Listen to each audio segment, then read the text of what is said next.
Bismillahirrahmanirrahim. Assalamualaikum warahmatullahi wabarakatuh. Bertemu lagi dengan saya pada mata kuliah Sistem Operasi pada pagi hari ini. Saya harapkan semuanya dalam keadaan sehat dan siap untuk mengikuti perkuliahan pada pagi hari ini. Baiklah, kita akan melihat dulu pada materi yang akan saya sampaikan pada pagi ini, yaitu mengambil tema tentang perkembangan dari sistem operasi. Nah, untuk lebih jelasnya, marilah kita lihat dari PPT yang akan saya jelaskan. Yang pertama yaitu dari perkembangan sistem operasi itu dibedakan menjadi beberapa generasi.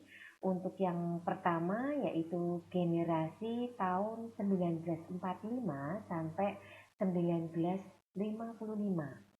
Nah, ini kalau kita lihat zaman dimana kemerdekaan negara kita ya, ini masuk kategori generasi pertama, di mana generasi pertama merupakan awal perkembangan sistem komputasi elektronik. Ya, jadi dia awal perkembangan dari sistem komputasi elektronik sebagai pengganti sistem komputasi mekanik. Hal itu disebabkan kecepatan manusia untuk menghitung terbatas. Ya, jadi kita sebagai human di sini, manusia di sini punya keterbatasan ya untuk masalah kecepatan dalam berhitung dibanding dengan mesin, dan manusia sangat mudah untuk membuat kecerobohan, kekeliruan, bahkan kesalahan.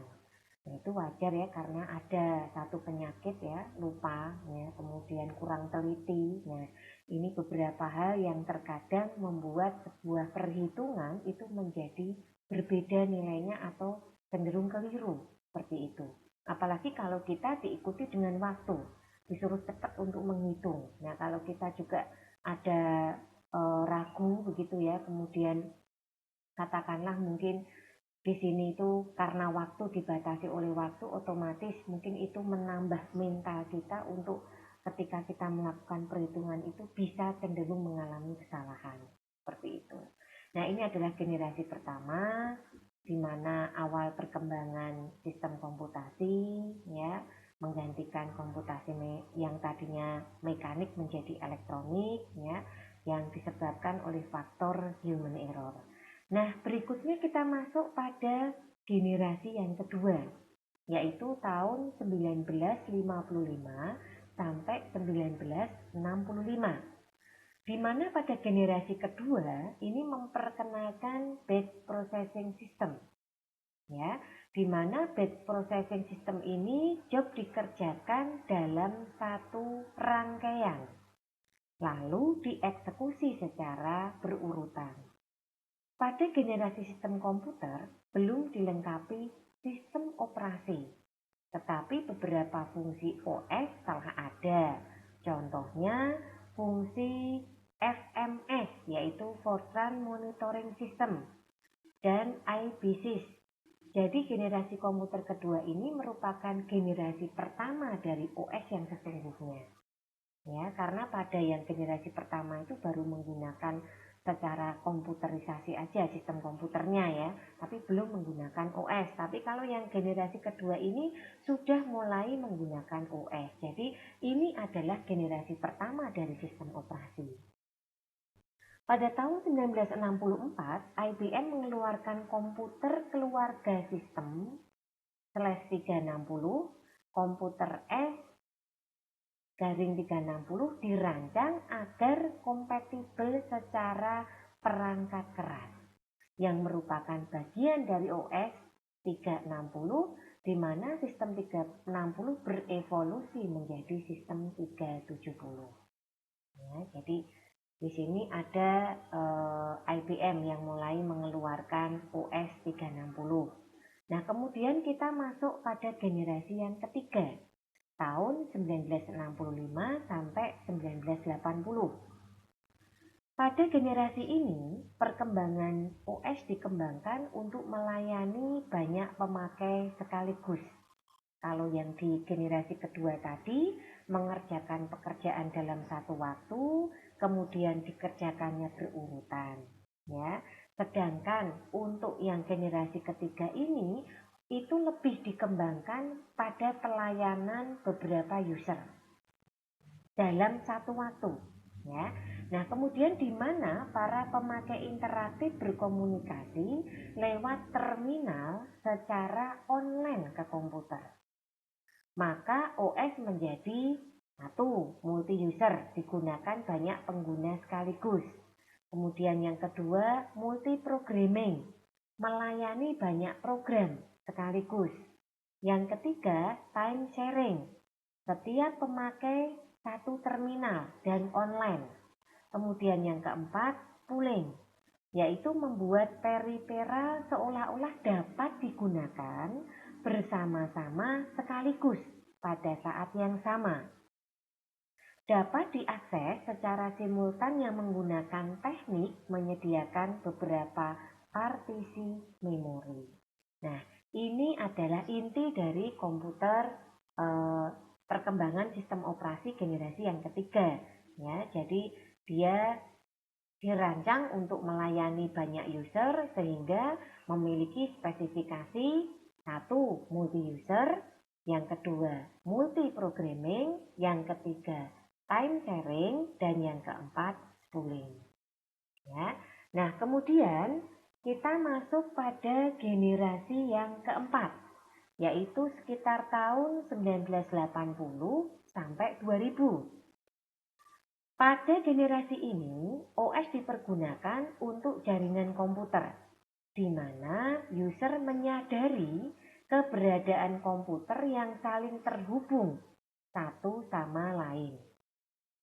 Ya, pada masa ini, para user juga telah dinyamankan dengan GUI, yaitu Graphical User Interface, di mana antar muka komputer yang berbasis grafis yang sangat nyaman, ya, di mana pada masa ini juga dimulai era komputasi tersebar, di mana komputasi tidak lagi berpusat di satu titik, tetapi dipecah di banyak komputer sehingga kinerja menjadi lebih baik.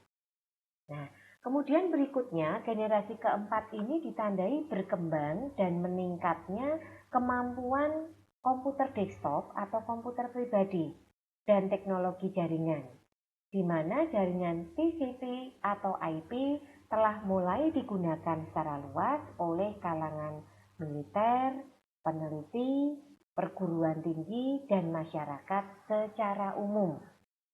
Nah, jadi kalau kita simpulkan dari generasi keempat ini sudah mulai menggunakan jaringan, ya. Kemudian sudah mulai ada fasilitas GUI, Graphical User Interface, ya. Jadi sudah berbasis grafis. Kemudian yang ketiga, meningkatnya kemampuan penggunaan komputer desktop atau komputer pribadi dan teknologi jaringan. Nah, ini yang kita lihat dari inti generasi tahun 80-an. Nah, berikutnya tahun 1956. Di sini ada GM NAAIO, di mana sistem operasi pertama ini digunakan pertama kali oleh General Motors pada komputer besar IBM 704. Ya, ini pada tahun 56. Ada sebuah OS dengan nama GM yang digunakan oleh General Motors pada komputer jenis IBM. Kemudian tahun 1969 itu muncul Unix, di mana OS Unix ini adalah OS modern yang pertama dikembangkan oleh Ken Thompson dan Dennis Ritchie. Ya, yang saat itu membutuhkan sebuah platform yang cepat untuk game yang diberi nama Space Travel. Jadi Unix ini awal munculnya untuk kebutuhan game sebetulnya.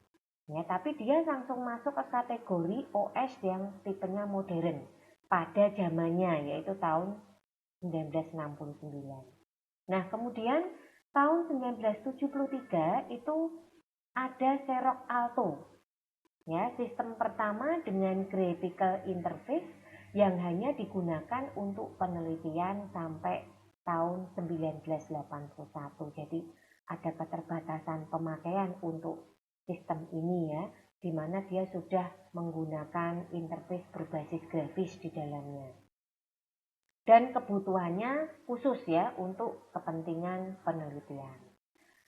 Nah, kemudian di sini kita lihat tahun 1980 itu ada QuickDOS, yaitu yang disebut dengan KeyDOS, di mana KeyDOS ini Tim Peterson dari Citrel Computer menulis KeyDOS yang dibuat dari OS terkenal pada masa itu, CP/M KeyDOS, dipasarkan oleh Citrel Computer dengan nama 86DOS karena dirancang untuk prosesor Intel 8086.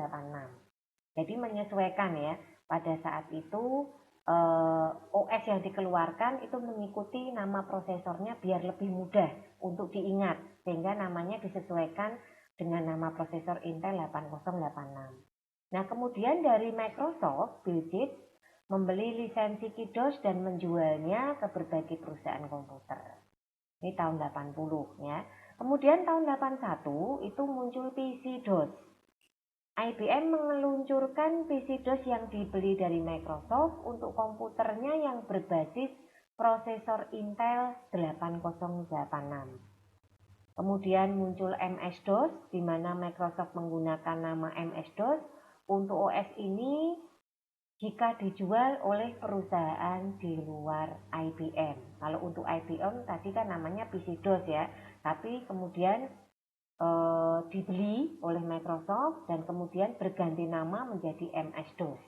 Jadi kalau dia dijual keluar dari perusahaan IBM namanya MS-DOS, seperti itu. Nah, kemudian tahun 1983 sampai 1985 ini muncul MS-DOS versi 2, di mana versi 2 dari MS-DOS diluncurkan pada komputer PC XT.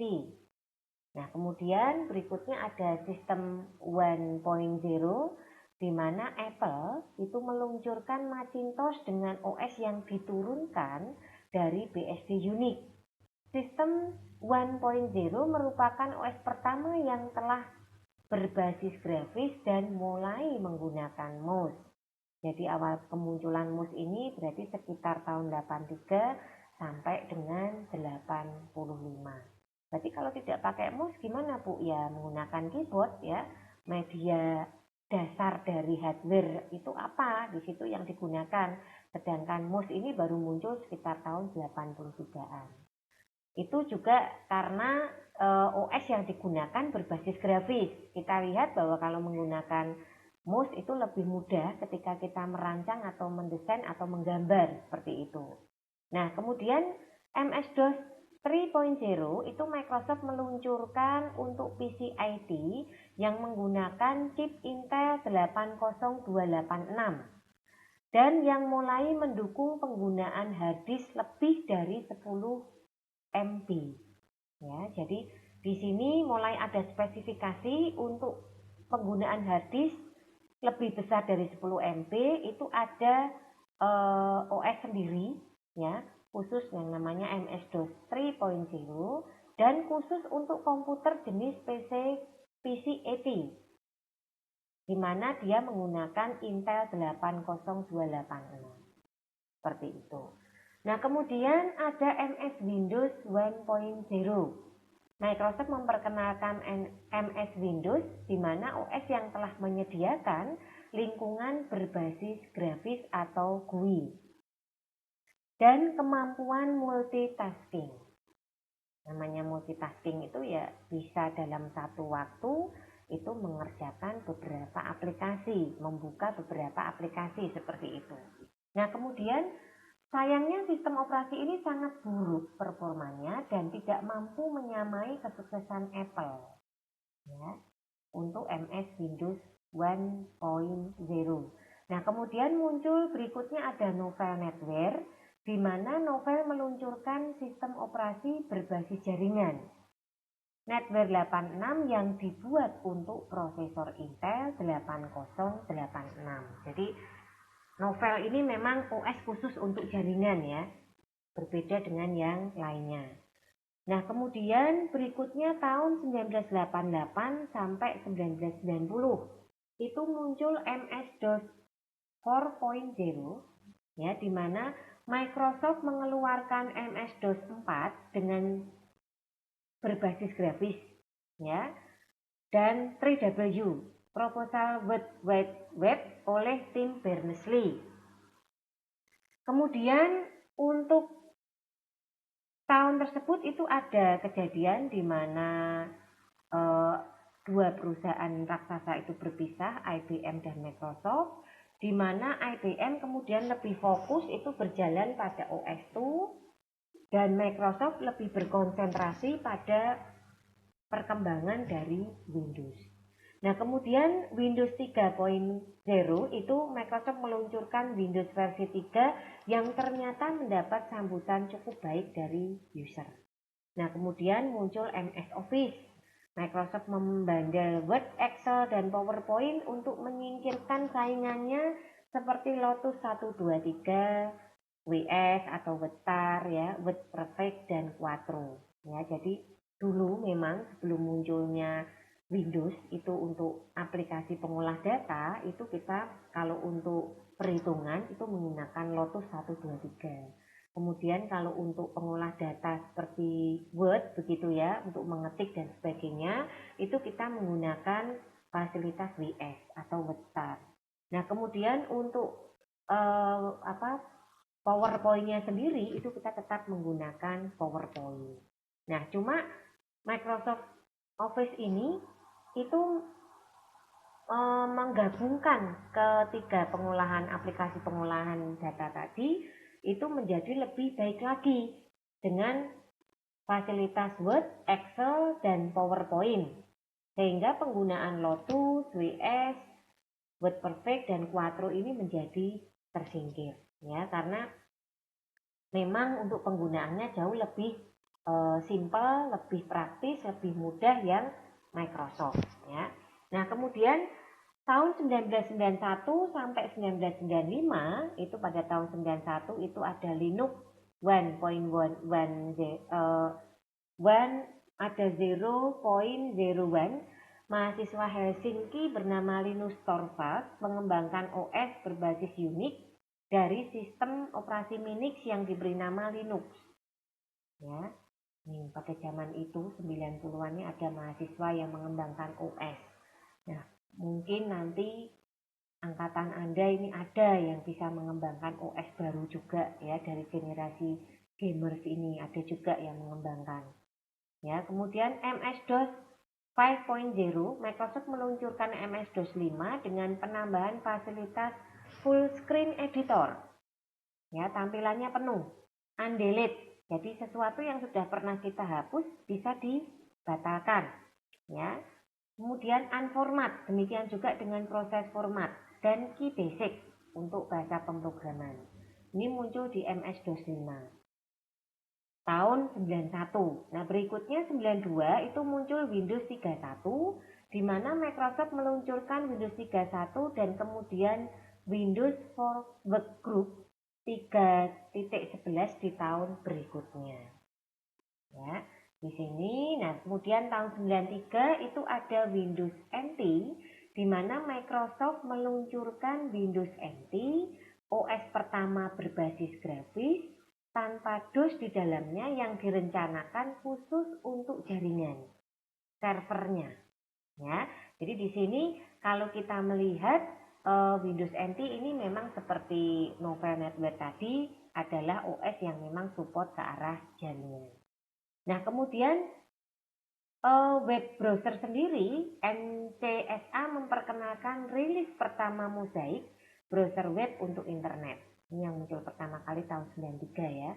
Kemudian MS-DOS 6, Microsoft memperkenalkan MS-DOS 6 Upgrade yang mencakup program kompresi hard disk double space. Ini untuk tahun 93. Nah, berikutnya tahun 94 itu ada FreeDOS.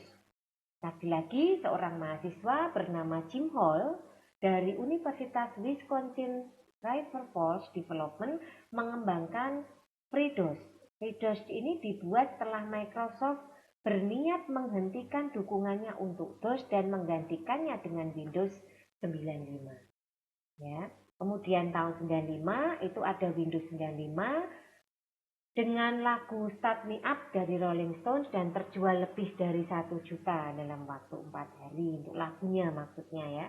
Jadi di sini Windows 95 dimunculkan memang pada tahun 95. Kemudian tahun 96 sampai 2000.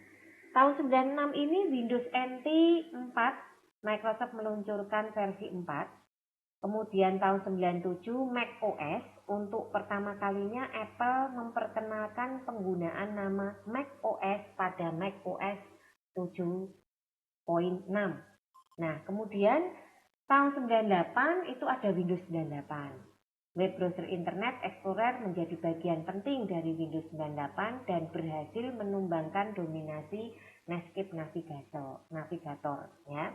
Nah, kemudian Google search engine terbaik hadir di internet dan diketahui menggunakan Linux sebagai servernya. Tahun 99 ada Corel Linux, di mana Corel pembuat program Corel Draw yang sebelumnya telah menyediakan WordPerfect versi Linux, ikut membuat OS berbasis Linux dengan nama Corel Linux dan nantinya beralih nama menjadi Sandros. Ya, jadi ini ada beberapa OS yang muncul di tahun 98. Kemudian tahun 2000 itu ada Mac OS X, di mana Mac OS diganti dengan mesin berbasis BSD, Unix dengan kernel yang disebut sebagai Mac OS X. Windows 2000, Microsoft meluncurkan Windows 2000 sebagai penerus Windows NT. Ya. Kemudian Windows Me, Microsoft meluncurkan Windows Me versi terakhir dari Windows 95. Kemudian ada China Goose Linux, Red Flag Linux diluncurkan oleh RRC. Jadi dia meluncurkan Linux versi sendiri. Tahun 2001 sampai 2005. 2001 itu ada Windows XP, ya. Kemudian tahun 2002 itu ada Open Office, program perkantoran berbasis open source, diluncurkan oleh Sun Microsystems. Kemudian ada OS lokal. Nah, pada tahun 2002 ini ada OS lokal. OS buatan anak negeri berbasis Linux mulai bermunculan. Di antaranya Trustic Merdeka, WinBee, Rimba Linux, dan Komura. Nah, ini ya beberapa OS buatan dari lokal. Nah, kemudian tahun 2003 itu ada Windows 2003, Windows Server ya. Kemudian 2004 Ubuntu versi pertama diluncurkan dan didistribusikan ke seluruh dunia. Ada beberapa versi distro yang dikeluarkan, yaitu Ubuntu berbasis Gnome, Ubuntu berbasis KDE, Ubuntu berbasis XFCE, dan Edubuntu untuk pendidikan. Ya, jadi sudah dikeluarkan beberapa versi sesuai dengan bidang-bidangnya. Gitu ya. Kemudian tahun 2005 itu ada Mandriva. Mandrake bergabung dengan Connectiva dan berganti nama menjadi Mandriva. Nah, berikutnya ada tahun 2006 itu Unbreakable Linux. Oracle ikut membuat distro berbasis Linux yang diturunkan dari Red Hat Enterprise, di mana Chiplook, distro lokal terus bermunculan di tahun ini. Bahkan majalah Chip yang lebih banyak memberikan pembahasan tentang Windows juga tidak ketinggalan membuat distro Linux dengan nama Chiplook yang diturunkan dari distro lokal PC Linux dari keluarga PC Linux OS varian Mandriva. Chiplook merupakan distro lokal pertama yang didistribusikan dalam format DVD. Ya, ini tahun 2006. Kemudian tahun 2007, Vista. Setelah tertunda untuk beberapa lama, Microsoft akhirnya meluncurkan Windows Vista. Windows Vista memperkenalkan fitur 3D desktop dengan Aero Glass, slide bar, dan flip 3D. Sayangnya semua keindahan ini harus dibayar mahal dengan kebutuhan spesifikasi komputer yang sangat tinggi. Nah, kemudian tahun 2008 itu ada 3D OS Tidak seperti Vista yang membutuhkan spesifikasi tinggi, 3D Desktop di Linux muncul dengan spesifikasi komputer yang sangat ringan. Era hadirnya teknologi 3D Desktop di Indonesia ditandai dengan hadirnya sistem operasi 3DOS yang dikembangkan oleh PC Linux. Ada beberapa versi yang disediakan, yaitu versi 3DOS untuk pengguna umum, serta versi distro Warnet Linux dan Game Center Linux. Ya, ini tahun 2008. Kemudian tahun 2010 itu ada Windows 7. Sistem operasi ini merupakan penyempurna dari OS yang dibuat sebelumnya oleh Microsoft. Bisa dikatakan bahwa OS ini merupakan OS terbaik yang ada pada saat ini. Kemudian tahun 2012 itu muncul Windows 8. Microsoft mengeluarkan OS Windows 8. OS ini memiliki tampilan yang sangat menarik dibandingkan dengan Windows yang sebelumnya. Nah, berikutnya tahun 2014 sampai 2015 itu muncul Windows 10. Dan sekarang OS terbaru yang telah diluncurkan oleh Microsoft adalah Windows 10. Windows 10 merupakan tampilan Windows terlengkap dan menyeluruh dibanding versi sebelumnya, sehingga lebih pantas dinamakan Windows 10 karena merujuk pada 10. Angka 10 itu merujuk pada kesempurnaan. Windows ini diperkenalkan pada tanggal 30 September 2014 dan dirilis tahun 2015. Itu tadi adalah beberapa hal yang saya jelaskan tentang perkembangan dari sistem operasi. Nah, berikutnya seperti biasa, harapan saya semua mahasiswa yang mengikuti perkuliahan online pada pagi hari ini bisa menyimak dari materi yang saya berikan. Jadi tema pada pagi hari ini kita membahas memang perkembangan sistem operasi. Bicara tentang perkembangan sistem operasi itu kita bicara tentang histori atau sejarah awal kemunculannya, kapan lahirnya, kapan dikembangkan, kapan dirilis, seperti itu. Ya, tentunya kalau kita lihat dari generasi-generasi yang ada sampai dengan generasi yang terakhir sekarang, semuanya itu mengarah kepada kesempurnaan. Dan tentunya kesempurnaan itu disesuaikan sekali lagi dengan kebutuhan daripada user atau pengguna sistem operasi tersebut. Nah, berikutnya seperti biasa pada akhir perkuliahan itu saya selalu memberikan semacam kuis ya. Harapannya dari kuis ini nanti itu bisa melihat seberapa dalam pemahaman Anda terhadap materi yang sudah saya berikan. Baiklah, kita lihat dulu untuk kuis pada pagi hari ini. Kurang lebih ada 5 kuis. Yang pertama di sini, jelaskan komputer generasi pertama secara singkat. Singkat saja, nggak usah terlalu panjang. Ya, jadi intinya dari generasi pertama itu bagaimana. Ya. Kemudian tahun 2007 dan 2008, sebutkan sistem operasi yang berkembang saat itu. Coba dilihat lagi dari slide atau PPT yang saya berikan ya, itu pada tahun 2007 dan 2008. Anda fokusnya ke situ. Kemudian yang ketiga, kapankah Windows 10 dirilis? Nah, kalau Anda memperhatikan dari materi yang saya berikan tadi, pasti bisa menjawab. Kemudian yang keempat, ada berapa jenis versi Ubuntu yang dikeluarkan? Nah, dilihat lagi ya untuk khusus versi Ubuntu. Kemudian yang terakhir, sebutkan 2 OS lokal buatan anak negeri. Saya cuma minta 2, nggak kurang dan nggak lebih. Sehingga nanti yang Anda jawab ya pada jawaban di YouTube channel itu ya cukup 2 saja, seperti itu. Nah, ini adalah kuis yang saya berikan pada pagi hari ini. Semoga materi yang saya berikan bisa diterima dengan baik. Mohon maaf bila dalam pelaksanaan penyampaian materi selama perkuliahan itu banyak hal-hal yang kurang berkenan ya. Kemudian kalau ada yang belum jelas silahkan untuk ditanyakan lewat WA Group ya, atau bisa langsung japri kepada saya. Terima kasih sekali lagi untuk atensinya pada pagi hari ini. Semoga sehat semuanya, tetap semangat meskipun dalam kondisi pandemi sekarang. Baiklah, kira-kira itu saja yang bisa saya berikan. Wabillahi taufik wal hidayah. Wassalamualaikum warahmatullahi wabarakatuh.